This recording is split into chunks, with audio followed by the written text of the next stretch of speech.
The Science of Silence Yoga. For us to talk, we do not need matter at all. Out of habit, we will keep talking whatever comes to our mind. For silence, we need matter. That matter is the Almighty Force. But we do not know what is the shape and form and color and concept of Almighty Force. Each one of us have been given a shape, a form by our parents, teachers, and the society. We do not know whether those images are correct in the first place. This is problem number 1. Problem number 2, mind is constantly producing thoughts. It is its nature. If it stops, you are called as a dead body. Let us not go to that extent. In our life, we must figure out how to master our thoughts. It is not possible to stop thinking. It is possible to retain positive thinking and get rid of negative thinking. For this, we must have a systematic practice. Only then we will be able to master our mind. Because the life force is entangled in the human body, we are swayed by emotions and by sensory perceptions. The moment we are born, we must breathe for ourselves. It causes pain. We seek pleasure to get rid of the pain. This is part of our entanglement. In the process, illusion develops. We begin to imagine that there is enormous amount of pleasures in worldly attachments. Attachment leads to ego. Ego and illusion gives sin imprints. Ego, illusion, and sin imprints are 3 contaminations of our genetic center. It is the nature of the genetic center to compress all our experiences and store. When the frequencies match, the stored imprints expand and show.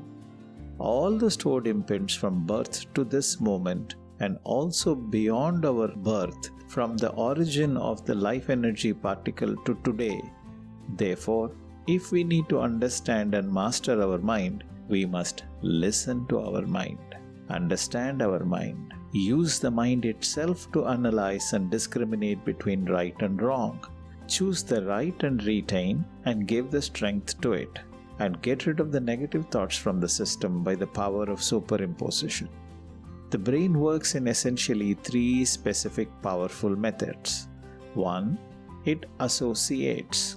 Mom's sweet is joy, wife's cooking is happiness, child's success is great satisfaction. These are all equations we create in our mind. Right or wrong is a different story. These equations exist.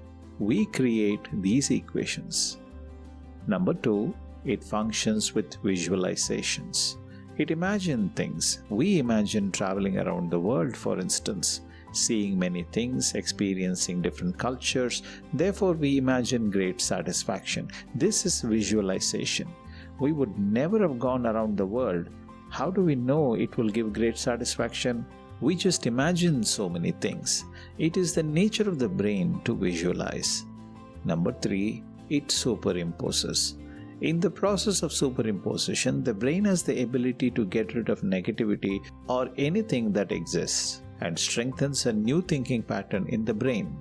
We must have a systematic process by which we must create new associations, new visualizations, use the power of superimposition to get rid of negativity and develop positivity in our mind. To do that, we must remain in silence. Only during silence we can introspect. We can reflect upon the thoughts that emanate from within us. We can discriminate between right and wrong, retain and strengthen the positive ones, replace the negative ones with the positive ones, like how you remove air from a pot by filling it up with water. Likewise, we must put positive thoughts in our mind to get rid of negative thoughts from our mind. Not only negative thoughts are a problem for retaining absolute bliss in our heart, greed and anger also play a role in taking us away from the path of peace. Pain is caused by greed in the form of anger, miserliness, immoral sexual passion, vanity, and vengeance. These can lead to various sinful actions in ourselves and in the society. We are seeing that already, aren't we? Thievery, stealing, lying, rape, murder, gambling. These are all painful contaminations of the society. These emanate from Kama, Krodha, Lobha, Moga, Mada, Machcharya, originating from greed. Greed comes because of attachments. When attachments are not there, greed will go away. We need a systematic practice, therefore, to get rid of greed from our heart. We must also have a proper practice of neutralizing anger. When anger cannot be shown on others, it becomes worries. Therefore, we must have a systematic practice to eradicate worries. Analyzing thoughts, moralizing desires, neutralizing anger, eradicating worries are 4 fundamental pillars of moral behavior for humankind. With this, we can build a positive human being. Therefore, these 4 practices are part of our sky introspection practices. Once we eliminate negativity by introspection, what do? We must find the answer for the question, who am I? Not only we must realize who we really are, we must also be enlightened in the process. That introspection technique is, who am I? Am I the body? Am I the mind? Am I the soul? What am I? Where did the soul come from? Where is it going? What is it made up of? What is this life force pulsating in various chakras of the body without me having to do anything about it? Why is my life force vibrating? Where did it come from? How is it powered? We must introspect on each of these questions. We must also introspect on what is our mind. How does our mind function? How can we create? How can we get rid of harmful thoughts, words, and deeds? How can we help those who are hurt? This and this alone will lead to cleansing the genetic center. Cleansing will lead to salvation. Salvation will lead to self-realization.